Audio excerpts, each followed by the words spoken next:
कोलकाता में हुए rape murder case के मुख्य आरोपी संजय रॉय ने हाल ही में पॉलीग्राफी टेस्ट में अपना जुर्म कबूल कर लिया है। संजय ने कहा कि उसने रेप के बाद ट्रेनी डॉक्टर का मर्डर किया था। घटना को अंजाम देने से पहले वो एक रेड लाइट एरिया गया था। संजय ने इस टेस्ट में यह भी कहा कि रास्ते में उसने एक लड़की को छेड़ा, एक गर्लफ्रेंड से न्यूड तस्वीरें भी मांगी थी। एक न्यूज रिपोर्ट के मुताबिक आरोपी संजय रॉय ने पॉलीग्राफी टेस्ट में ये सारी बातें साफ साफ कह दी हैं। पुलिस कस्टडी में भी संजय ने रेप और मर्डर की बात स्वीकार की थी और अब पॉलीग्राफी टेस्ट में भी इन बातों को दोहराया है। आरोपी संजय का यह कबूलनामा मर्डर और रेप के 18 दिन बाद आया है।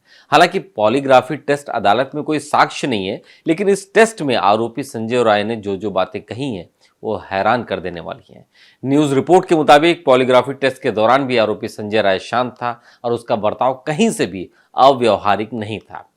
आज हम कोलकाता में हुए रेप मर्डर केस में आरोपी संजय राय के हुए पॉलीग्राफी टेस्ट की महत्वपूर्ण बातों को समझेंगे और यह भी जानेंगे कि आरोपी संजय रॉय ने पुलिस और सीबीआई और इस टेस्ट में किन किन बातों में एक समानता दिखाई है।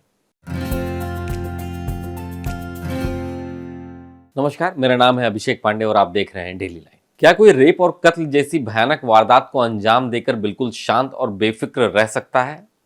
क्या पुलिस जिसकी तलाश कर रही हो वो ये जानते हुए भी शराब पीकर पुलिस की ही बैरक में चैन की नींद सो सकता है? क्या कोई पुलिस द्वारा उसे ढूंढने की बात सुनकर जवाब में इत्मीनान से कहे कि मैं देखता हूं? ये सब बातें हुई हैं, थोड़ी सी अजीब हैं, लेकिन ऐसा हुआ है। कोलकाता के आरजी कर अस्पताल में रेप मर्डर केस के आरोपी संजय राय का सच कुछ ऐसा ही है। कोलकाता पुलिस ने 9 अगस्त को जब संजय राय को गिरफ्तार किया तो अस्पताल में तैनात कोलकाता पुलिस की 4th बटालियन के बैरक में सोता हुआ मिला। संजय राय की गिरफ्तारी से पहले और बाद जिस तरह एक के बाद एक वारदात की कड़ियां उससे जुड़ती चली गईं, उसने न सिर्फ वारदात के सच को बल्कि संजय के कनेक्शन को भी बिल्कुल साफ कर दिया। 8 अगस्त की शाम से लेकर के 8-9 अगस्त की रात को अस्पताल में ट्रेनी डॉक्टर का कत्ल करने, फिर अगले दिन खुद को गिरफ्तार होने से पहले तक सीसीटीवी कैमरों से लेकर मोबाइल फोन की लोकेशन, सीडीआर और चश्मदीदों के गवाह से उसकी जो गतिविधियां सामने आई हैं वो चौंकाने वाली हैं। कोलकाता पुलिस ने सबसे पहले अस्पताल के इमरजेंसी बिल्डिंग और सेमिनार हॉल के इर्द गिर्द लगे सीसीटीवी कैमरों की फुटेज को खंगालना शुरू किया। इस कोशिश में उसे सेमिनार हॉल के इर्द गिर्द कम से कम 15 लोग नजर आए, जिनसे पुलिस ने पूछताछ की। क्योंकि इन सारे लोगों का कत्ल से कोई लेना देना था ही नहीं, तो उन्होंने पुलिस के जवाबों का सही सही उत्तर दिया और शक के दायरे से एक एक करके बाहर हो गए।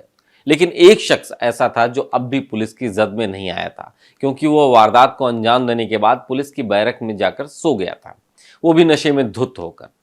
क्योंकि अब तक पुलिस ट्रेनी डॉक्टर के कत्ल की टाइमिंग मोटे तौर पर पता कर चुकी थी। उसने 8 और 9 अगस्त की रात में 3 से 4 बजे के बीच में सीसीटीवी फुटेज पर अपना ध्यान लगाया। इस दौरान फुटेज में आरोपी संजय राय ही सेमिनार रूम के इर्द गिर्द नजर आया। अब चूंकि संजय राय दूसरे सीसीटीवी फुटेज में इसी अस्पताल में भर्ती एक मरीज के पास आता जाता हुआ दिख रहा है, तो पुलिस ने संजय के सीसीटीवी फुटेज का ग्रैब निकालकर उसे अस्पताल में भर्ती मरीज को दिखाया। ये मरीज कोई और नहीं बल्कि एक और सिविक वॉलंटियर सौरभ का भाई था, जो उसी अस्पताल में कुछ समय से भर्ती था। जब संजय रॉय की तस्वीरें उसको दिखाई गई तो उसने देखते ही संजय को पहचान लिया। उधर ट्रेनी डॉक्टर की पोस्टमार्टम से बात साफ हो चुकी थी कि मौत रात के खाने के तकरीबन 4 घंटे बाद हुई है। चूंकि रात के खाने का वक्त 12 बजे का था, तो ये बात भी साफ हो गई कि डॉक्टर की हत्या 4 बजे के आसपास की गई है। उधर सीसीटीवी फुटेज में भी संजय राय करीब 4 बजे ही सेमिनार हॉल से बाहर जाते हुए दिखा। ऐसे में दूसरे सबूतों के साथ साथ सीसीटीवी फुटेज भी इस बात की तस्दीक कर रहे थे कि इस मामले में संजय ही शामिल है। कोलकाता पुलिस जब आरोपी संजय राय को ढूंढती हुई पुलिस के बैरक में पहुंची तो नशे में धुत वहीं पर सोता हुआ मिला। गिरफ्तारी के फौरन बाद उसने न सिर्फ अपना जुर्म कबूल कर लिया, बल्कि पुलिस से कहा कि मुझे फांसी दे दो। गिरफ्तारी के अगले दिन भी संजय रॉय के चेहरे पर कोई अफसोस नहीं था, बल्कि वो पूछताछ में बहुत आराम से सारी बातें कबूल कर रहा था। पुलिस ने इस घटनाक्रम का सीक्वेंस जोड़ना शुरू किया और यहीं से कई नई कहानियां पता चली। इस पूछताछ में पता चला कि 8 अगस्त को सौरभ और संजय दोनों ने शराब पी थी। इसके बाद दोनों पहले नॉर्थ कोलकाता में मौजूद रेड लाइट एरिया सोनागाछी गए। वहां सौरभ तो एक अड्डे के अंदर चला गया, लेकिन संजय बाहर ही खड़ा था। क्योंकि संजय को सोनागाछी में अड्डे के अंदर जाने का मौका नहीं मिला, जब सौरभ बाहर आया तो दोनों ने शहर के एक दूसरे रेड लाइट एरिया चेतला में जाने का फैसला किया।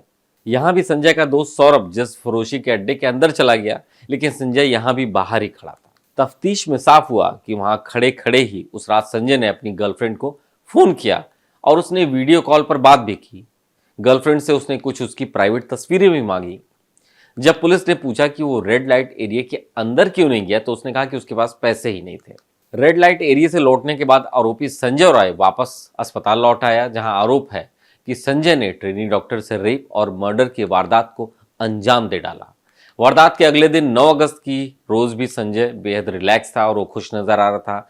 इसी न्यूज रिपोर्ट के मुताबिक आरोपी संजय राय पॉलीग्राफी टेस्ट में भी इन्हीं बातों को कंफर्म किया है।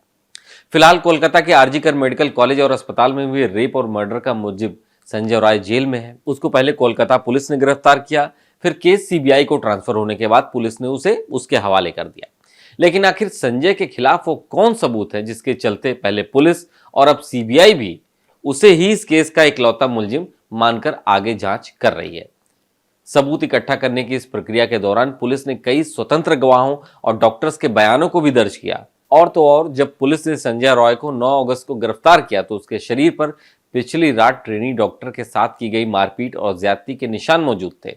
इस दौरान पुलिस ने संजय रॉय का मेडिकल टेस्ट कराया था, जिसमें उसके हाथ पर और जांघ पर खरोंच के ताजा निशान पाए गए थे। कोलकाता पुलिस ने मजिस्ट्रेट के सुपरविजन में संजय राय के मोबाइल फोन का सारा डेटा इकट्ठा किया। इसमें वारदात के वक्त उसके मोबाइल फोन की लोकेशन आरजी कर अस्पताल के इमरजेंसी बिल्डिंग के आसपास होने की बात साबित होती है। इसके अलावा वो जहां जहां से ट्रेवल कर यहां तक पहुंचा, जहां जहां रुका, और वो सब उसके मोबाइल में दर्ज है। इसके अलावा सीसीटीवी फुटेज तो खैर है ही। पुलिस को उसके मोबाइल फोन से उसकी गर्लफ्रेंड की प्राइवेट तस्वीरों के साथ साथ वो अजीबोगरीब पॉर्न वीडियोस भी हाथ लगे हैं। ट्रेनी डॉक्टर की लाश और उसके आसपास कुछ चीजों पर उसके फिंगरप्रिंट के निशान भी मिले हैं, जो कि फोरेंसिक एक्सपर्ट्स ने जांच कर कंफर्म भी किया है। कुछ रोज पहले तक ये सवाल हर किसी जुबान पर था कि क्या इस वारदात को अकेले संजय ने अंजाम दिया है या फिर उसके साथ कोई और भी है। अब सीबीआई के सामने ये चुनौती है कि इस केस में छिपी हुई कड़ियों को कैसे मिलाया जाए। 3 घंटे तक चले पॉलीग्राफी टेस्ट में आरोपी संजय ने जो 3 बड़ी बातें कही हैं वो बेहद खास हैं। पहला, संजय ने कबूला कि उसी ने ट्रेनी डॉक्टर का रेप करने के बाद हत्या की है, जो कि पहले भी कोलकाता पुलिस को बयान दे चुका था। दूसरा ये कि उसने 8 अगस्त को अपने एक दोस्त के साथ शराब पी, इसके बाद वो रेड लाइट एरिया गया। मतलब ये बात भी टेस्ट में सही साबित होती है। तीसरा ये कि आरोपी संजय ने बताया कि सुबह 4 बजे अस्पताल के सेमिनार हॉल पहुंचा, जहां ट्रेनी डॉक्टर के रेप और मर्डर के बाद वो सुबह अपने दोस्त के घर गया, जो कि कोलकाता पुलिस में एक ऑफिसर था।